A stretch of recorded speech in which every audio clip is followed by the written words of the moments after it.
If you want to be invested in healthcare, you want to be invested in the highest quality companies. Eli Lilly has 40+% revenue growth, more than that on the bottom line. No other company has anywhere close to that. The next thing is that obesity is something that everyone understands well.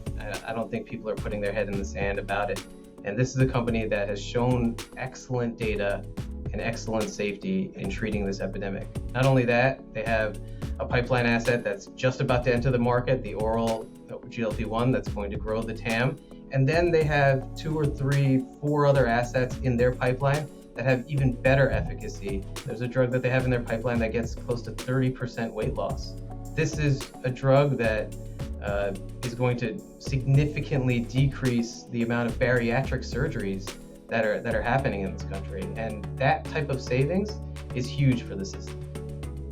Welcome back to Pitch the PM. My name is Doug Garber, and today I'm joined once again by Sriker from Critical Value Asset Management. We're going to be talking about Eli Lilly and the GLP-1 weight loss landscape.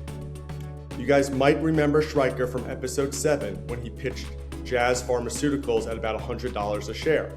Well, he nailed it, and the stock is now at $160 as the catalyst played out. Once again, we'll be talking about a biotech stock, this time $1 trillion market cap name, ticker LLY. This company has a great growth trajectory with consensus earnings per share going from about $23 a share to about $50 in the next 4 years. This growth is on the back of GLP-1 drugs going from injectables to oral. If injectables solve the efficacy problem, oral drugs might solve the adoption problem, expanding the addressable population, lowering friction for patients, and potentially changing how these therapies are prescribed and paid for. That has big implications for penetration assumptions and long-term revenue durability for Lilly, which is already $1 trillion market cap company. Before we jump in, I want to highlight a chart from one of our resource partners, Garber. They're an alternative data provider that's opening up access to data sets that have historically been very expensive, a couple $100,000 that only the large hedge funds could buy.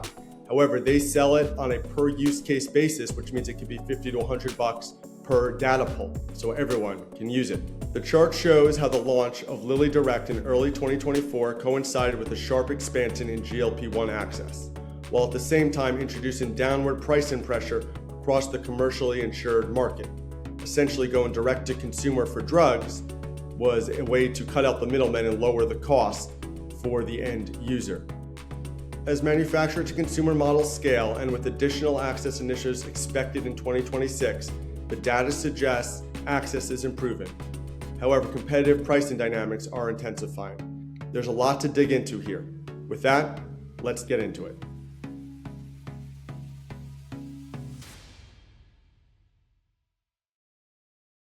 Sriker, Lilly is coming out with their oral GLP drug.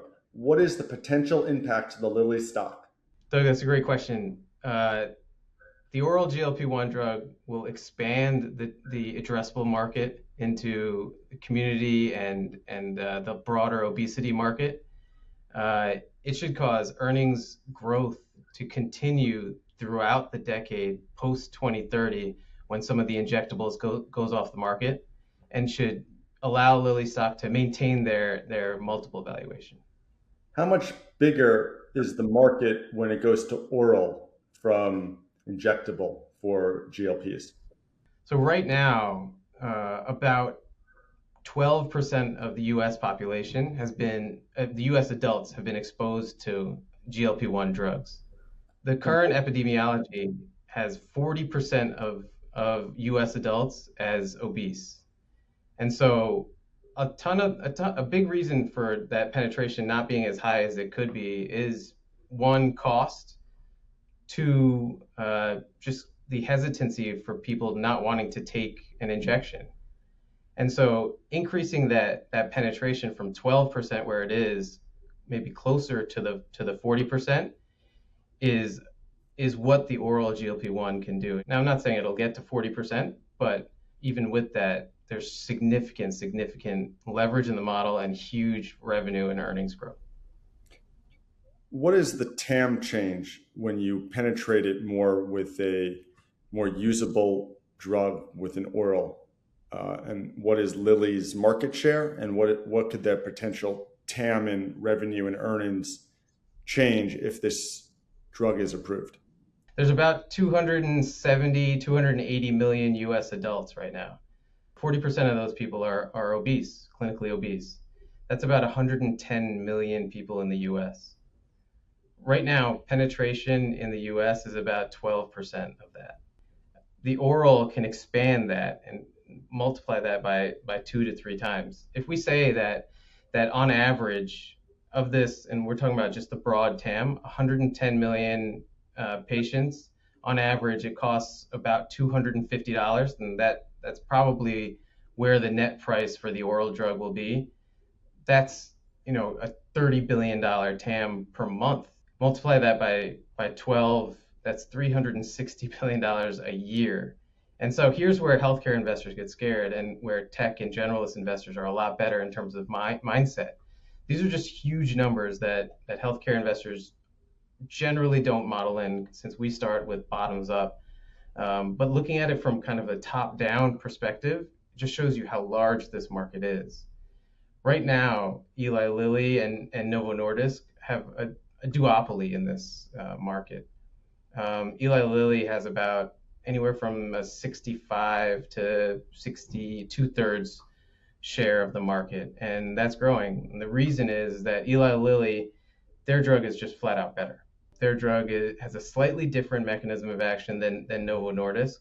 Novo Nordisk has Ozempic as the famous drug, and their weight loss drug is called Wegovy.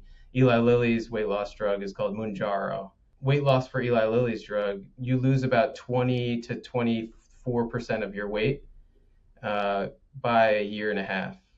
For Novo's drug, you lose about 15 to 17% of your weight. So that's a big difference for patients. Why would someone use the Novo drug versus the Lilly drug if it has a better outcome? Yeah, right now the biggest reason is cost. So what Eli Lilly and Novo have done is contracted with the big pharmaceutical benefit managers, the PBMs. There's 3 big PBMs that kind of rule about 80 to 90% of the market.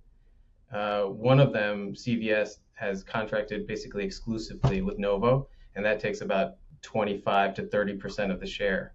That looks like it's kind of entrenched, and for next year that I'm modeling that to kind of continue that. But that's where Eli Lilly can make inroads.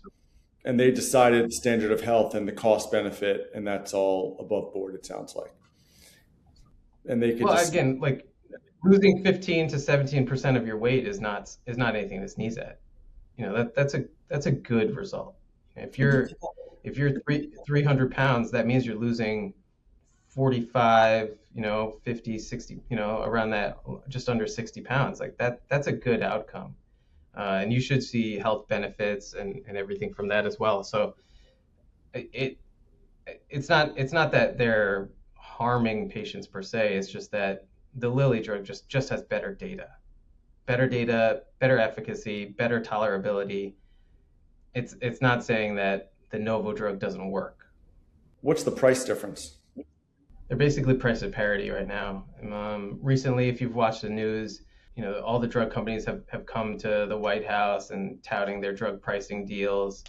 Right now, depending on the dose, the drugs are priced anywhere from about $200 to $450 per month.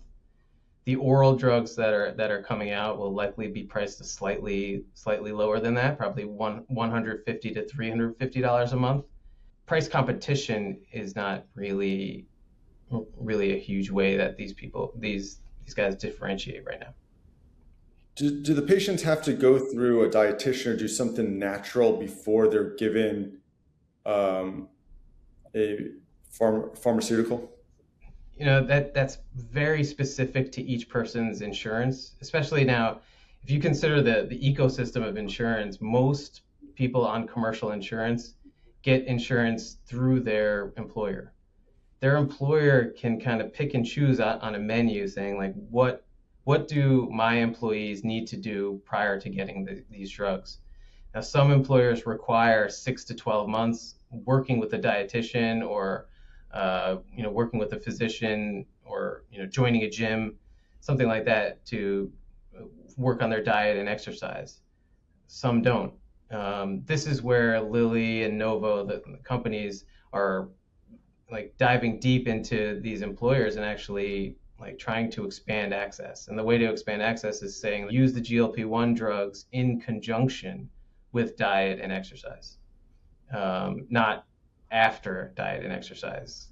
The way they justify that is, one, you definitely see faster weight loss when patients are on the drug, and two, it's not only weight loss. For heavy set obese individuals, they have other issues. They have heart issues, they have arthritis, like knee pain, and Eli Lilly and Novo are doing clinical trials are doing it and have done clinical trials showing benefits in heart failure, showing benefits in osteoarthritis. These patients just have less pain and are more productive.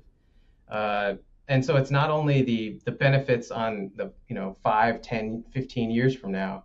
Employers could see benefits starting as soon as 12 to 18 months, where if you have a person that has arthritis, maybe they're more productive when they don't have pain. If you have a patient that is teetering on heart failure, these drugs can delay that heart failure or even prevent that heart failure. And so you won't have to pay for a really expensive hospitalization. So that's kind of how Lilly and Novo are going at this. And there are other companies that are coming, because I think we've mentioned this before, but the average tenure of an employee at a company is now at historic lows, I think. And so these employers are just like, why am I paying thousands of dollars for this drug when they're not going to get any benefits? In the near term, they might actually feel a little bit worse because they're vomiting, or they have stomach upset all the time. And so why am I paying for it? And so Lilly and Novo, they have to justify it. They have to do these clinical trials, and the data that's coming out is actually really, really good on these other health outcomes. It sounds like a real win. It solves a lot of problems. Does the food industry or the processed food industry, are they having to chip in for these high insurance costs? Because that's really what's the underlying problem here, is all the processed food in American or diet versus Europe or Japan or wherever people have healthier lifestyles. Japan is a special case, I think, right? Like their diet is much different than the rest of the world. But I mean, if we consider the three kind of large markets in the world, it's the US, EU, and China. China actually has, I think it's now the latest data, I have it right here, it's like something like 500 million obese patients. Oh boy. Where they're saying half of adults in China and 20% of children and adolescents are obese in China. So it is an American issue, but it's also a European and Chinese issue. And I'm sure if we had good stats from other countries, we'd see that as well. But the food industry, the interesting thing from a stock perspective, early on with these GLP-1 drugs, a lot of these Frito-Lay and Pepsi and things like that, actually their stocks kind of went down. And it's the theory was that they were seeing decreased volume because of patients on GLP-1. Their bellies were full. They were eating less crap. They're eating less. These people just physically cannot eat, because what the drug basically does is it slows down the movement of food in your stomach, and you feel full. Was there any data that actually showed a decrease in consumption of snack food, or is that more of just an anticipation? Yeah, I think that was more of an anticipation. More people are just worried. You had these big sell side reports coming out where now should we cut the snack food and the soda TAM by 5 or 10% rather than and so it's like issues like that. Again, I'm not a food analyst or anything like that, and so I'll defer to those people, but it's not out of the question. So let's just back up here. We have, it's $1 trillion market cap company. You're saying there's 12% penetration.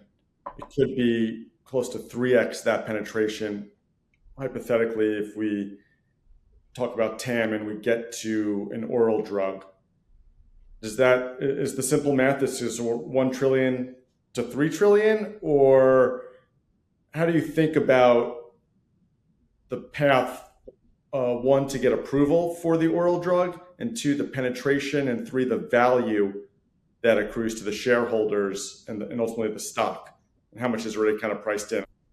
Yeah, let me start from number one. So the regulatory path for this oral GLP-1 drug, regulatory path is seemingly very straightforward and clear. Recently, with the new administration coming on, they've introduced something called the Commissioner's National Priority Review Voucher. And these are specific drugs that the FDA commissioner picks that have high potential, that are straightforward and easy to approve. Right now, there's about 10 to, I think, about 15 drugs on this list that have given that the commissioner, FDA commissioner, has given this voucher to. And what that entitles these companies to is an expedited review process. In general, the review process normally takes anywhere from 10 to about 12 months. With these vouchers, it's possible to get approval within as little as 2 months. And so that's a huge advantage for something like this. And we've seen it happen. You just mentioned the Novo drug getting approval today. That was one of the drugs that was chosen for the Commissioner's National Priority Review Voucher. The reason that it was chosen, why it was so straightforward, that drug is already on the market at a lower dose. And so the FDA is only approving Novo's drug at a higher dose. And the data is already out. It's already been presented at medical meetings and peer reviewed. And so it's fairly straightforward. The FDA doesn't need to inspect manufacturing facilities. They don't have to test the drugs for stability. Lilly's in a similar boat. Not exactly the same, because their oral drug isn't already on the market. So it's a new drug that's coming out on the market. So it's reasonable for it to take longer than Novo's drug. They were both given the priority review voucher at the same time during the White House event that happened earlier in the fall. And so it's possible that Lilly's drug could get approved as early as January. And the latest, I would assume it gets approved, is sometime in late second quarter. Again, huge TAM, big impact for Lilly's near term. And if they're able to pull forward revenues, that pulls forward EPS, and they're able to get significant leverage on their P&L. What did the stock do of Novo when this was approved? Yeah, Novo stock was up. I mean, Novo stock is up, I think last I looked, about 9%. So a significant bump in the stock. Now, I'm negative on Novo just because I think this market will kind of end up being dominated by Lilly, and then Novo will see their share eroded by other competitors coming. Won't Lilly have the same competitive forces? Yeah, so I thought about this a lot, and a good analog for this market is the Botox market. So Botox is a medication, first of all, right? It's a drug, but healthcare investors kind of view that as more of a consumer-based market, a consumer-driven market. Similarly, obesity, I think, will end up. Botox is for cosmetic versus through insurance for for medical reasons. Yeah, so it's about half and half. And Botox is about, I think, a $4 billion drug for AbbVie. About half of it is for medical purposes, like muscle spasms, hyperhidrosis, where you sweat a lot. The other half is for the cosmetic and aesthetic. Botox currently has about a 55 to 65% share. It's hard to capture exact share because we do this through surveys. But Botox, remember, has been on the market for almost 30 years now. There's 4 or 5 other competitors on the market, and they're splitting up the rest of it. Plus now, what Botox has that's great is that Botox is kind of like Kleenex. It's kind of like Xerox, right? Well, and so Xerox isn't such a good thing anymore, but right. But I hear you. They've got a brand. and I think Lilly will get there. Right now, I'd say Novo actually has the lead in the brand, right? Like more people know Ozempic than they know Lilly's Mounjaro, right? I mean, Ozempic was mentioned, on in Super Bowl commercials. It was mentioned by Jimmy Kimmel at the Oscars a couple of years ago. So people know that brand a little bit better. But as efficacy gets more important, Lilly I think will start to take that. And also Lilly already has this 2/3 share. So my point is, I think on Novo, I think that they're going to be one of the 4 to 6 players that are kind of fighting over the other 1/3 of the market. And Lilly, based on their efficacy, based on the breadth of their portfolio, because it's not only oral GLP-1 for Lilly. They have the injectable, like we talked about. They have other mechanisms of action that are coming that that are cause a more gentle weight loss, and so they have a whole machine behind them. Novo has kind of dropped the ball in that, where all they have right now is this Wegovy GLP-1. They tried to purchase something else, but actually there's a fight between them and Pfizer won the acquisition for this company called Metsera. One of the core pillars of the deep research we do is field research and using expert networks. I always start with AlphaSense. They have a great expert library, and they also have AI technology that allows me to get to the information a lot quicker. They allow me to access local periodicals and uncover information that I otherwise wouldn't have access to. They are used by 75% of the world's top hedge funds and 85% of the S&P 100. Not only do you have access to the library, but they'll also go find experts for you based on what you're looking for. It is one of my go-to ways to do primary research. Make sure to check it out with the link in our show notes. What percent of Eli Lilly's current revenue or free cash flow comes from GPL? And then the second part of that is, how does that change? What's the actual growth once the oral drug is layered in? Yeah, so right now it's about 2/3 of their revenue base is in the GLP-1 kind of diabetes overall franchise. That's going to grow. That's going to go to 3/4. Next year, I have $80 billion approximately for 2026 revenues, and about $60 billion of that I'm modeling as just their obesity diabetes franchise. So they have $20 billion in oncology and neurology, and that's kind of, growing at a decent clip, but not the main driver of growth. So the 60 billion, how much of that number is from the oral versus the injectable? And then how big is the oral? Another 60 billion on top of that? So is it going to 120? How do you think about that? Yeah. So in 2026, definitely not, right? I model, just under $1.5 billion for the oral, and the rest of it, 55 billion plus, is going to be in the injectable.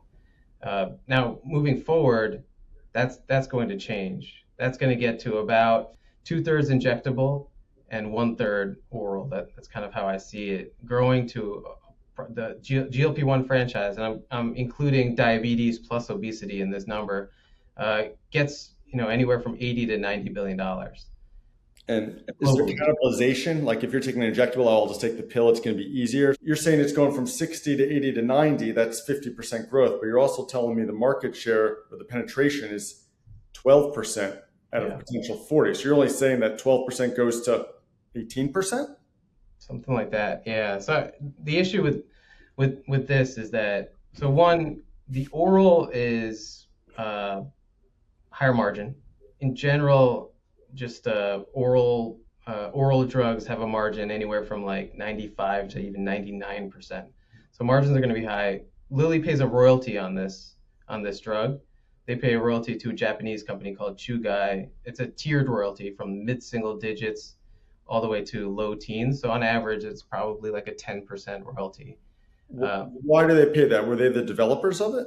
Yeah, so they licensed it. The original company that developed the drug is this Japanese company called Chugai. Lilly licensed it from them for the upfront wasn't huge, but the royalties makes it worth it. It's a tiered royalty that's undisclosed what the tiers are. So on average, the way I model it is a 10% royalty. And they did that because they had the technology, but they weren't the ones to bring it to market, get it approved, and do the commercialization of it. Correct. Yeah. So it's a pretty typical arrangement that Lilly has with you guys. A lot of these large pharma companies don't do the early bench work, right? And so you see these inventors, these universities, these smaller biotechs take an upfront fee and give them a clinical stage ready asset and say, hey, you take this, we'll take whatever it is, $100 million, $200 million, $1 billion upfront and take a small royalty on the back end. It's worth it for Lilly because they have a drug that they know works and they have some data. Plus, it's significant leverage for them that they would just layer on top of there. The incremental SG&A isn't that high. Now, R&D in the early stages is pretty high for these obesity drugs. These are enormous trials, thousands of patients in these trials for several years. And the clinical program for these obesity and diabetes can cost anywhere from $500 million to $1 billion in total. Wow. And that's what Lilly has to absorb that cost after they have okay. Yeah. So talk to me about what's priced in. We're talking about an increase from 12% share, 12% penetration to 18% as we add the oral drug. We're talking about revenue going from, call it 50 to 60 to 80 to 90 for this segment of Lilly's business. What does that mean for the stock? Yeah, so right now, Lilly at around 1100 is 45 times 2025 EPS and about 33 times consensus 2026 EPS. Setting the stage, Lilly is number one, the highest quality large cap name globally. If you just look at their growth, the revenue growth for them is expected to be in 2025, it's over 40%. Again, on a huge base, a $45 billion base. It's expected to be over 23% in 2026. On again, a $64 billion base, you're getting huge growth. You're not getting this growth from any other type of company. How many years of this revenue growth are we getting from this drug? Like what's next, right? You go from 60 to 90, but hey, we're at 33 PE. The way I model it, I model about 42% growth coming out of 2025, 23% growth in 2026 on modest assumptions for orforglipron, 20% growth 2027, 15% growth in 2028, and it kind of tapers down, 10% growth and 5% growth after that. Where does your EPS shake out on called a normalized basis? You're right, this gets approved, they penetrate the market. What's our normal EPS and what's the stock worth on that basis? Yeah, so right now, like as I said, it's trading at about 45 times 2025 EPS. Next year, it's trading at about 33 times 2026 EPS. So multiples continue to compress. I have 25% EPS growth from 26 to 27, about 20% growth from 27 to 28, and then about 13% growth from 28 to 29. All on modest numbers. And I think the reason why there's upside to even my numbers is that we still don't understand the leverage that these drugs are going to provide. If I look at my operating expenses, I'm still assuming healthy growth on an absolute basis. So let me be more specific, actually. So in 2025, I model in about $11.1 billion in SG&A. 2026, I model about $13 billion, and I'm in line with consensus. 2027, I'm at $15 billion. So we're talking about incremental growth, basically on par, slightly below revenue growth. The question is, and the hardest part always to model is how much of that incremental SG&A growth is necessary for this. They already have an established sales force. They already have a plan in which how much they're promoting these drugs. Most likely, they're not going to have to hire additional manpower to sell the drugs. So do I even need to increase SG&A by $2-3 billion a year? If I cut that in half, earnings power, like that flows basically directly to the bottom line. SG&A, R&D is kind of the same thing, right? A lot of these large scale clinical trials, I talked about 500 to $1 billion to get some of these drugs to market. A lot of these large scale clinical trials are rolling off. We know that it works in diabetes, and they've done a huge trial. We know that it lowers weight in obese patients in the US, and they've done a huge trial. Now the next steps are kind of going to these like incremental pharmacoeconomic clinical trials. Again, going back to proving to insurers that, hey, these patients are going to have less pain in their knees. These patients are going to experience less hospitalizations for heart failure. These patients are just going to feel better. These are trials that don't need to be tens of thousands of patients. They're much smaller, and so the incremental R&D spend might not be the same. And I'm still modeling significant growth. This year I have 13.4 billion in R&D spend. Next year I have 15.6. The year after that, 18. That's where I think that leverage could really come from, where operating expenses can, I don't want to say flatline, but they can grow much, much slower than revenue. And that's where upside to my numbers can come, and upside to definitely consensus numbers can come. So where are you versus consensus? I mean, you're describing a path where it's essentially a 20% grower. We're going from, call it $13 in 24 of earnings to mid 20s in 25, but it can still double in the next 4 or 5 years to over $50 a share of earnings. Yep. Where are you versus that ramp that consensus has? Where's your, 2029 number for EPS or normal? My 2029 number is closer to 60 than consensus is. Consensus is around 52. I'm at like 56 to 57 right now.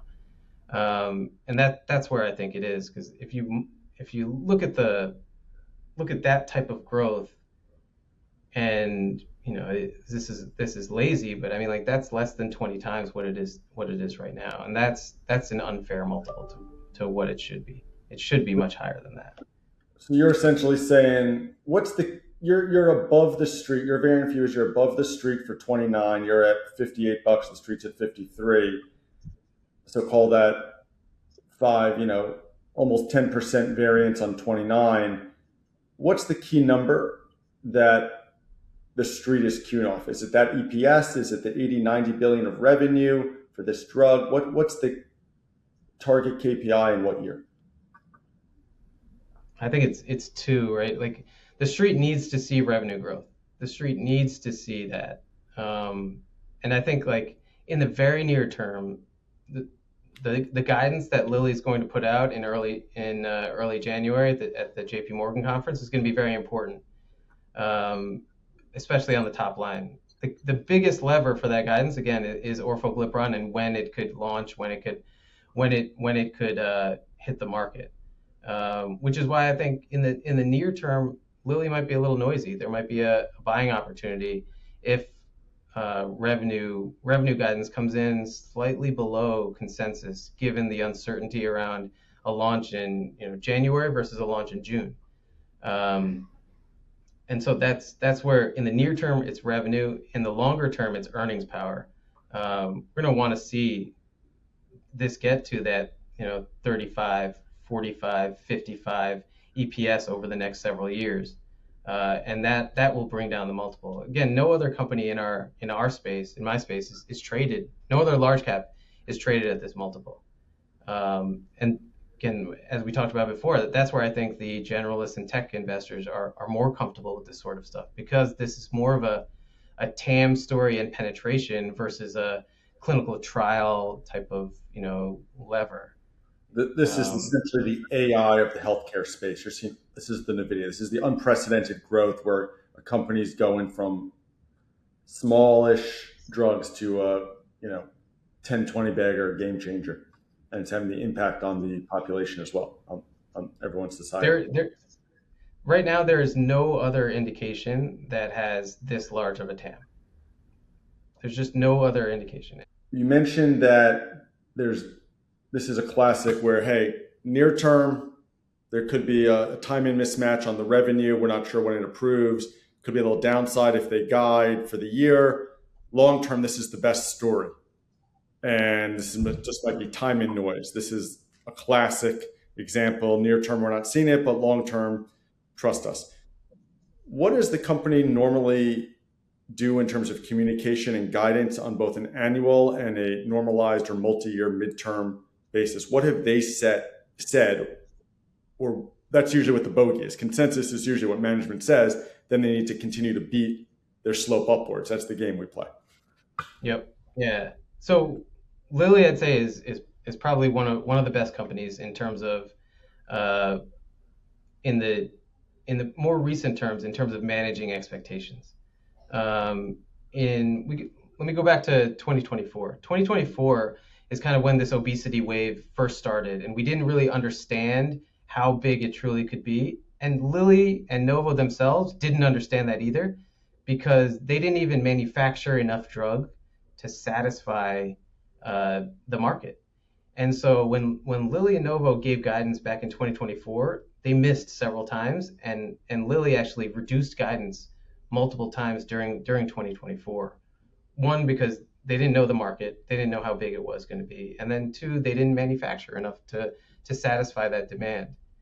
In 2025, Lilly especially, Novo not really, but Lilly especially fixed that. It seems like they got a better grasp of the market.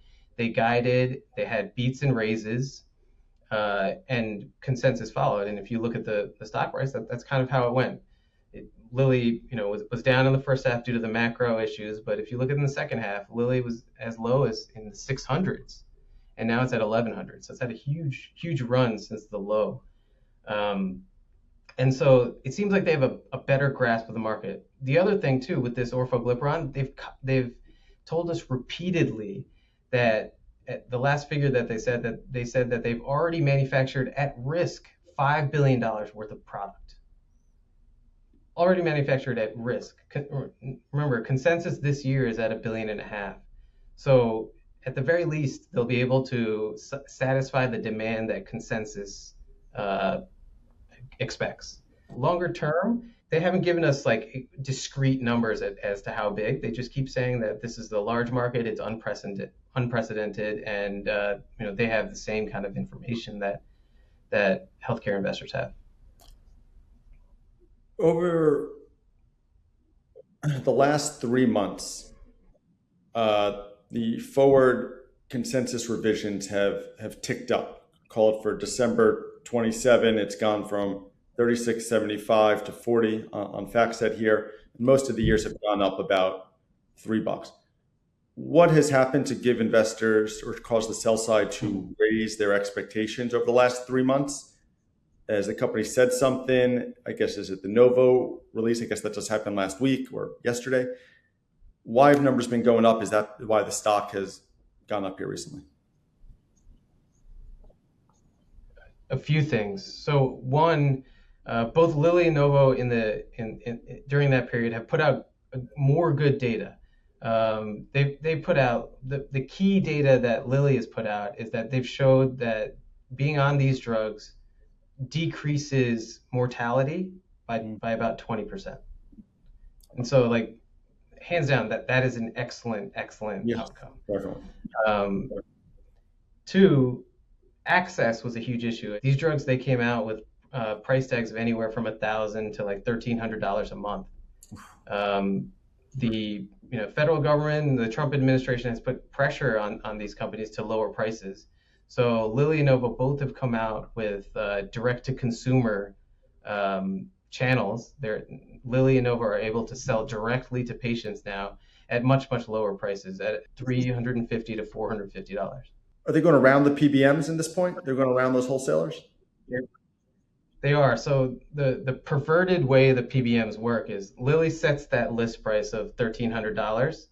In order for the PBMs to pay for it, they say that Lilly needs to pay a rebate per patient to these PBMs.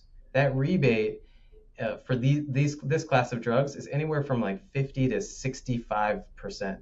And so the PBMs are getting anywhere from $600 to $700, $800 rebate per patient, and that they're passing the rest of that cost on to the employer. The tough part is that for patients that, one, that their employer doesn't cover it, or two, they don't have insurance at all, they still have to pay that $1,300 list price. What Lilly has done is, and Novo has done, is basically said that, look, we're giving this rebate to insurers. We're going to go directly to patients that don't have insurance or don't have proper coverage, and we're going to give the kind of the same price to them. And so that has opened up access. The other thing that's helped is that this Trump RX system that they've negotiated with the Trump administration opens up the Medicare population. Medicare is the federal government health insurance population that covers patients above the age of 65. Previously, Medicare didn't recognize obesity as a condition to treat. Okay. And so now this opens that up. That's another about 30 million patients. Wow.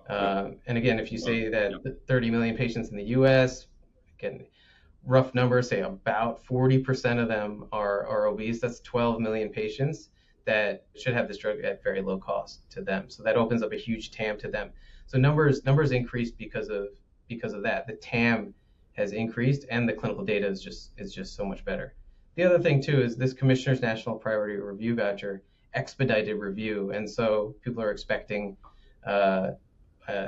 approval earlier than what previously was even thought of possible.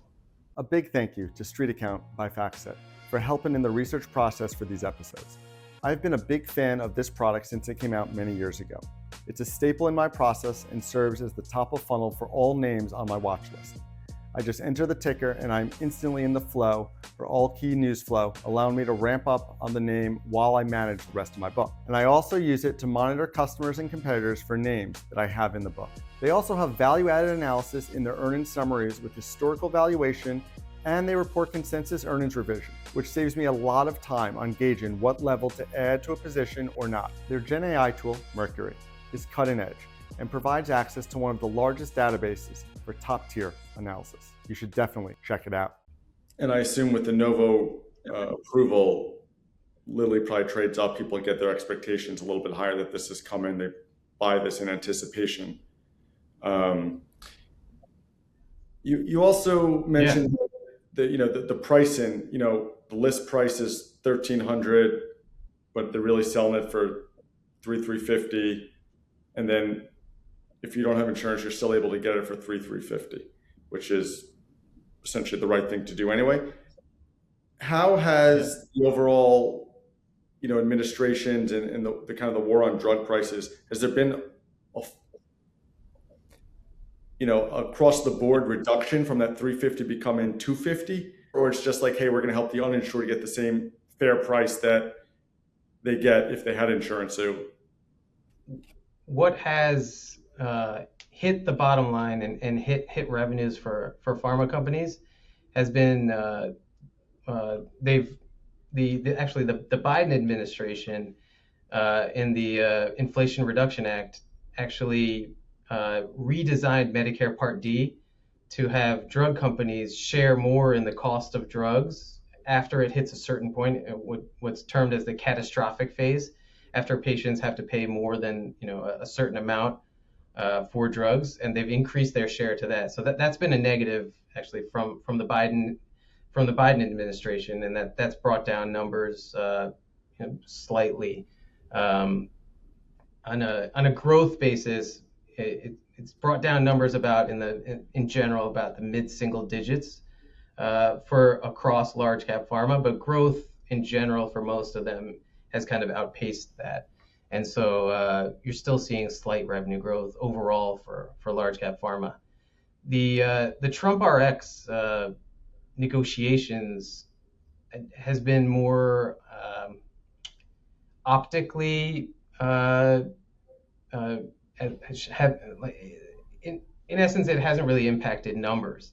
It's PR. I mean, Bristol Myers Squibb at the latest press conference on drug pricing with President Trump told everyone that they're giving away this blood thinner that they have, Eliquis, for free to the federal government.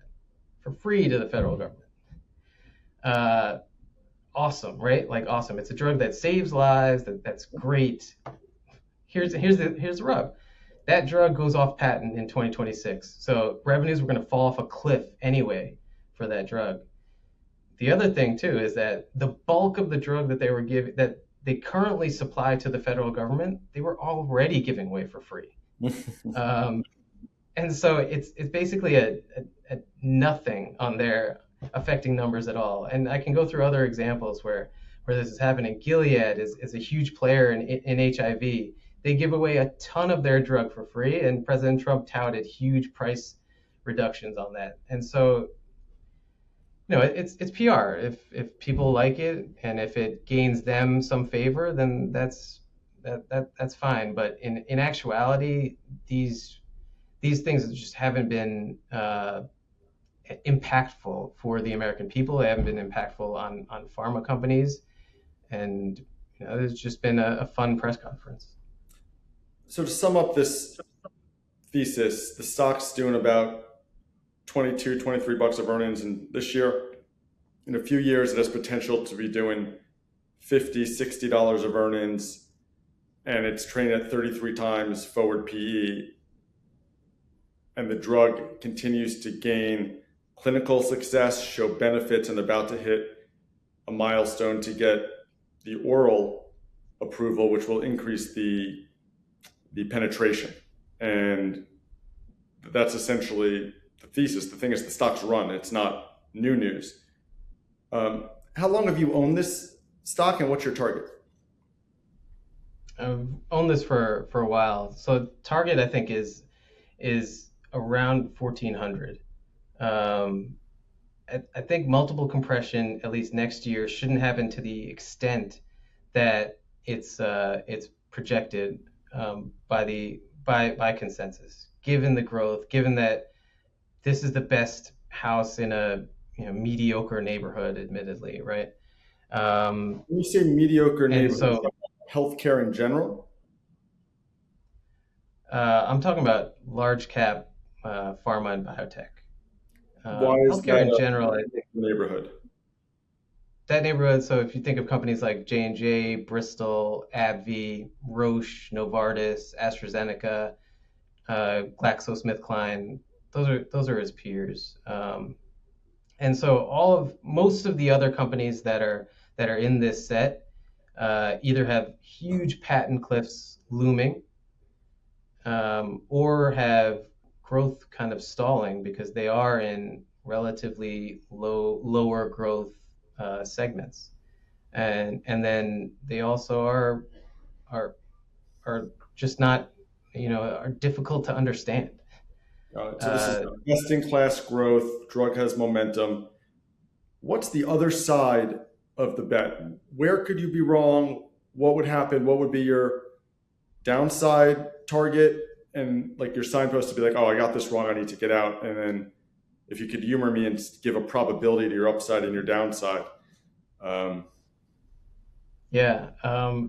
So there is possible downside, right? Like this is a high multiple stock, but with high growth. If growth stops, if growth slows down, I think that's a huge issue. The way that growth stops for this is that one, there's more payer issues with this. They're unable to kind of expand that TAM like the thesis necessitates, and two, competitors that are 2-3 years out come in as a low cost, saying like, look, I don't need 98% gross margins on my oral. I can live with 90% gross margins. That'll cut the costs significantly. And if there's a price war, that's a huge issue. Right now, given that it's dominated by Lilly and Novo, it's a duopoly. Both of these companies are rationally acting in terms of prices. There isn't this huge price war that's happening. If there is a price war that happens, in the near term, that's going to hurt Lilly. In the long term, that's going to crush competitors.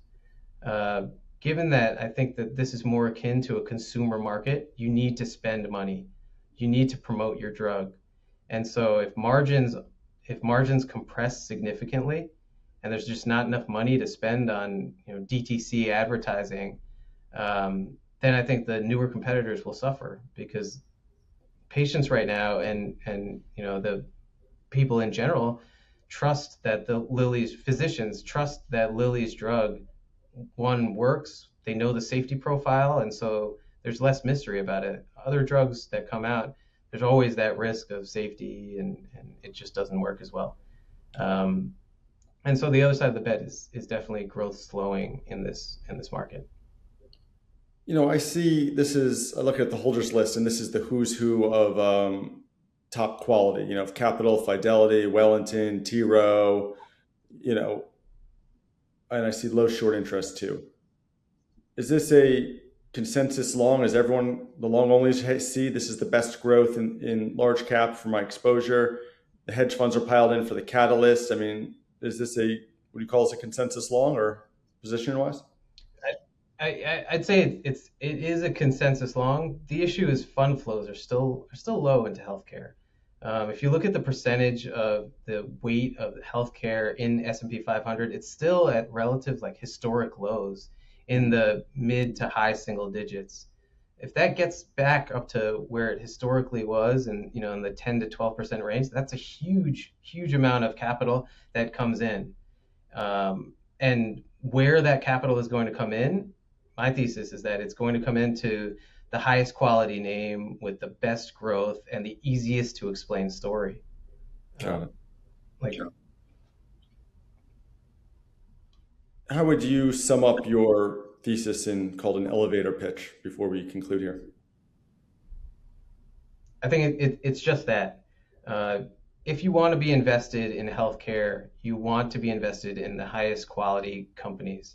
Eli Lilly has 40+% revenue growth, more than that on the bottom line. No other company has anywhere close to that.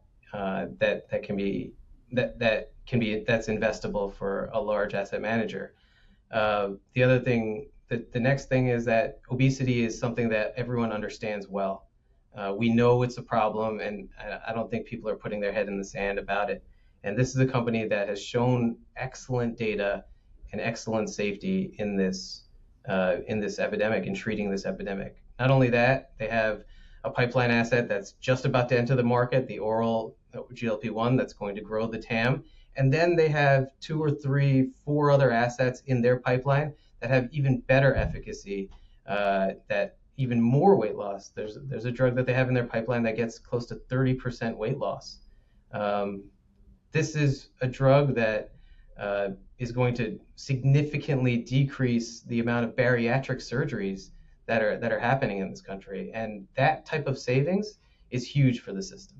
I also want to recap. You were here with us about 5-6 months ago talking about Jazz, and can you give us a recap of what happened there, where the stock was when you pitched it, where it is today, the relative outperformance, and also what happened in that thesis to get it from where it was to where it is now? Yeah, thanks for having me back on, Doug. So Jazz has worked out for us. When I talked to you about it, Jazz was somewhere between 110 and 120 in that range. It's about 170 today. The thesis back then was based on Jazz Pharmaceuticals is a company with a stable revenue base of about $4 billion. And they have this clinical catalyst that's coming in a cancer indication that has a huge unmet need. And that cancer indication is gastroesophageal adenocarcinoma. Just for reference, I'll say GEA. GEA is a pretty common cancer. It's the 5th most common cancer worldwide. So not a small indication within cancers. And about 20% of those patients that get GEA would be eligible for this drug, because it's based on a certain mutation that these cancers have to have. Data was going to come in the 2nd or 3rd quarter type of range. Data came, Jazz released positive top line data, and the stock subsequently popped to about 170. What they did do, though, they didn't release the full data. So all they did was they qualitatively said that, look, this could be the new standard of care. Let me give you the exact language. that Jazz said that this has the potential to become the new standard of care. It's really important to parse their words and to examine their words in these press releases, right? They also said that it demonstrated highly statistically significant and clinically meaningful improvements in progression-free survival compared to the control arm. So all positive and all kind of came in line with my thesis. The reason why I don't think it made its full move, and the full move, I think it can get to around $200. And of note that, remember, this is a company that is EPS of about $22 per share. So not a heroic valuation to get to $200. The full data is coming out the second week of January. And so they're going to be presenting this at a major medical conference. And so when we see the full data, which I expect based on their language, I expect to be better than the current standard of care. I think that move, Jazz continues to grind up as people say that, hey, this is a large indication. This could revolutionize kind of how their revenue base and close that valuation gap that I have. Just for reference, I think that just this indication alone could be anywhere from $1.2 to $1.5 billion at peak sales for them. And that's hugely consequential on a $4 billion-ish revenue base. As the stock has gone up from, call it 110 now to 170, you have a target of, call it 200. Market's starting to price in some of this data as they've had releases. One more release is coming in January. How have you changed your portfolio weighting to account for, I guess, the natural growth in the size of the position as it's gone up? How do you manage that? Jazz ran up going into the data. And I think taking some off the table, booking some gains, given that this was a significant binary event, the risk profile changed significantly from 110 to around 130, 140, because I thought the downside was all the way to 90. Mm-hmm. And now if at 140, if the upside, I think, just on that move was, I said 180 back then, that completely changes the risk benefit. So going into the data and as it ran up, I maintained it as a 3% position. I trimmed slightly, and then now it's around a 5% position, though I did book some gains as it increased. So it's a 5% position, but you've actually reduced the number of shares just because it's gone up so much.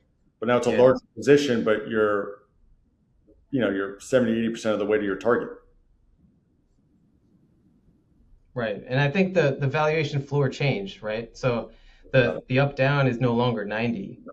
Like, we know that this drug is now approvable, I think like that's what I'm assuming that this drug is approvable in this indication, and so they're going to be on the market in this indication. Now the levers on the indication, the upside comes from how good is this data really.